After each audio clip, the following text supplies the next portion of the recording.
kwa herufi kubwa kabisa kwa bold line kwamba chama chetu hakitaukimbia uchaguzi, hatutaukacha uchaguzi, hatutasusia uchaguzi.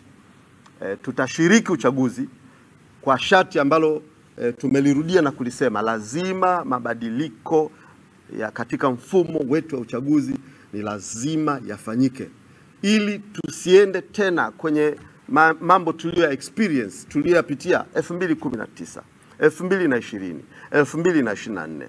Tusiingie tena kwenye uchafuzi ambao safari hii Watanzania na sisi wengine wote tuna wasiwasi kwamba yakijirudia itatupeleka pabaya, na hatutamani tufike hapo pabaya. Kwa hivyo hatutasusia uchaguzi. Wanachadema wenzangu, hatutasusia uchaguzi. Wale ambao mna nia ya kugombea ubunge, mna nia ya kugombea udiwani, ili uweze kuwa na uhakika wa wewe kushiriki uchaguzi katika mazingira ya haki na wazi na yenye kuaminika, basi tuunganishe hii nguvu ya pamoja. Tuunganishe hii nguvu ya pamoja. Tuitake serikali iweze kufanya mabadiliko kwa manufaa ya taifa hili. Kwa hiyo wenye nia ya kugombea ubunge na udiwani, nia zenu zisishuke chini. Ndio nia zenu muendelee kuzichochea. Nia zenu za kugombea endeleeni kuziimarisha, na tushirikiane sasa ili kuhakikisha tunapata mabadiliko ambayo yatatupa chaguzi ambazo zinaaminika. Kwa hivyo mikutano hii itaelimisha na itawaunganisha Watanzania ili tuimbe wimbo huu mmoja. Serikali isikie na isiwe sauti ya Chadema peke yake. Serikali isikie na ione haja ya kuwajibika. Ione haja ya kuwajibika kwamba taifa kwa kipindi hiki inahitaji mabadiliko katika mfumo wa uchaguzi. Ichukue jambo hili on a very very serious note. Yale masiara ya kuwachukulia Watanzania kama misukule na makondoo tu kwamba unaweza ukapeleka.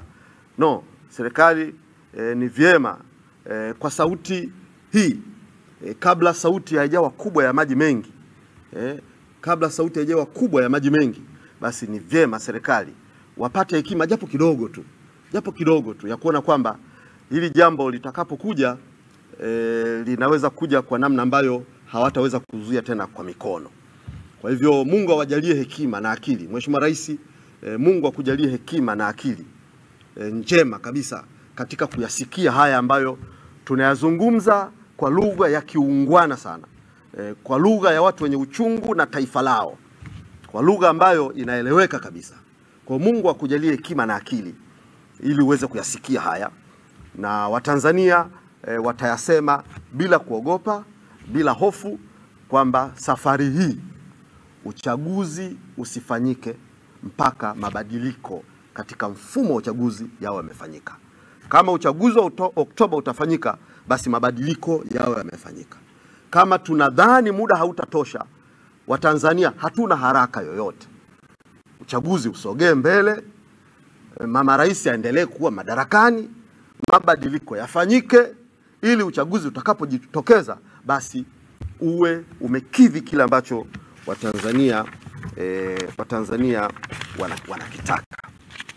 Ndugu waandishi wa habari, hayo ndio ambayo tulikusudia kuyasema ili muweze kuyafikisha kwa Watanzania wenzetu. Kwa habari ya sasa, tunaanza mikutano ya hadhara. Tutakuwa barabarani kwa siku kama 47 hivi, kuanzia tarehe 23 mpaka tutakapohitimisha tarehe 10 mwezi wa 5. Asanteni kwa kusikiliza.